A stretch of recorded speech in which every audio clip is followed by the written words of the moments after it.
ஸல்லல்லாஹு அலைஹி வஸல்லம் மஜ்லிஸ். ஒரு யூதன் வர்றான், கையில ஒரு ஒட்டகம் பிடிச்சிக்கிட்டே வர்றான், ஒட்டகத்தையும் பிடிச்சிக்கிட்டு அங்க வர்றான் ஸல்லல்லாஹு அலைஹி வஸல்லம் சமூகத்துல.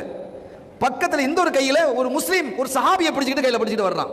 என்ன அப்படின்னு கேட்கும் பொழுது அந்த யூதன் சொல்றான், என்னுடைய ஒட்டகத்தை இந்த முஸ்லீம் திருடிட்டார், நான் பிடிச்சிட்டு வந்திருக்கிறேன். இந்த முஸ்லீம்கிட்ட கேட்கறாங்க ஸல்லல்லாஹு அலைஹி வஸல்லம், என்னப்பா நீ திருடினியா அப்படின்னு கேட்கறாங்க. நாயகமே, நான் எப்படி திருடுவேன், நான் திருடல நாயகமே, இந்த ஒட்டகமே என்னுடையது. இல்லை என்னுடையதுங்கிறான் அவன். சாட்சிகள் கொண்டு வர முடியுமா? முடியும் என்கிறான் அந்த யூதன்.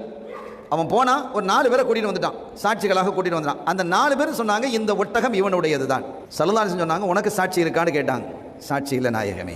இப்போ ஒட்டகத்தை யார் கையில் கொடுக்கணும்? யூதன் கையில் தான் கொடுக்கணும். ஸல்லல்லாஹு அலைஹி வஸல்லம் அவர்களுக்கு யதார்த்தம் என்ன என்பது தெரியும், அது வேறு விஷயம்.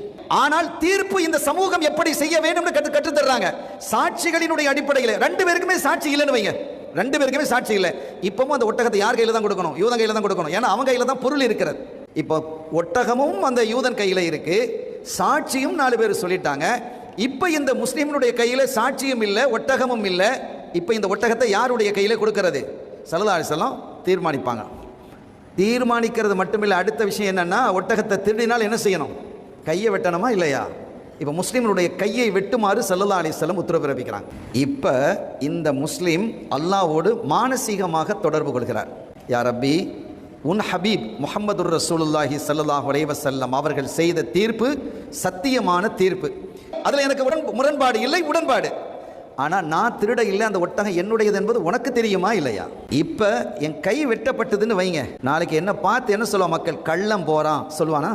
என்னுடைய பிள்ளைகள் செல்லும் பொழுது திருடனுடைய மகன் என்று என்னுடைய பிள்ளைகளை அவமானப்படுத்துவார்களே, இப்படி ஒரு இழிநிலைக்கு ஆளாகிறேனே ரப்பே, என்னை இதை விட்டு நீ காப்பாத்து அப்படின்னு அல்லாஹ்விடத்திலே மன்றாடுறாங்க. இப்போ அல்லாஹ் அந்த முஸ்லிமினுடைய கல்விலே ஒரு எண்ணத்தை போடுகிறான். அந்த எண்ணத்தை ஸல்லல்லாஹு அலைஹி வஸல்லம் கிட்ட இந்த சஹாபி சொல்றாங்க, யா ரசூலல்லாஹ், நீங்கள் செய்த தீர்ப்பு நீதியான நேர்மையான தீர்ப்பு. என்ன விசாரிச்சீங்க? அவரை விசாரிச்சீங்க, இந்த சாட்சிகளையும் விசாரிச்சீங்க. இன்னொரு விசாரணை மட்டும் செய்ய வேண்டும் என்று நான் விரும்புகிறேன், அந்த ஒட்டகத்தையும் தாங்கள் விசாரிக்க வேண்டும் என்று சொன்ன பொழுது ஸல்லல்லாஹு அலைஹி வஸல்லம் அவர்கள் அதை அங்கீகரிக்கிறார்கள். அங்கு இருந்த யூதர்கள் சிரித்தார்கள். ஸல்லல்லாஹு அலைஹி வஸல்லம் ஒட்டகத்தை பார்த்து கேட்கிறாங்க, நீ யாருக்கு உரியவர்? அந்த ஒட்டகம் சொன்னது, அஷ்ஹது அன்னக ரசூலுல்லாஹ். முதல்ல அது அப்படிதான் ஆரம்பிக்குது, நான் இந்த முஸ்லிமுக்கு உரியவன். இந்த யூதன் பொய் சொல்லுகிறான், தெளிவா பேசிடுச்சு. யூதன்லாம் அரண்டு போயிட்டான். பிறகு ஸல்லல்லாஹு அலைஹி வஸல்லம் அந்த சஹாபியை பார்த்து கேட்கிறாங்க, நீங்க என்ன அமல் செய்கிறீர்கள்? இழிவிலிருந்து அல்லாஹ் உங்களை பாதுகாத்தான் அப்படின்னு கேட்ட பொழுது அவங்க சொன்னாங்க, நான் பெருசாலாம் ஒன்று அமல் செய்யல நாயகமே, ஆனால் நான் நித்திரைக்கு தூக்கத்திற்கு செல்லும் பொழுது உங்கள் மீது ஸலவாத்து சொல்லாமல் நான் படுத்ததே இல்லை என்றார்கள். ஸல்லல்லாஹு அலைஹி வஸல்லம் பதில் சொல்றாங்க, அந்த ஸலவாத்து தான் இந்த இழிவிலிருந்தும் தண்டனையிலிருந்தும் உங்களை காப்பாற்றியது என்கிறார்.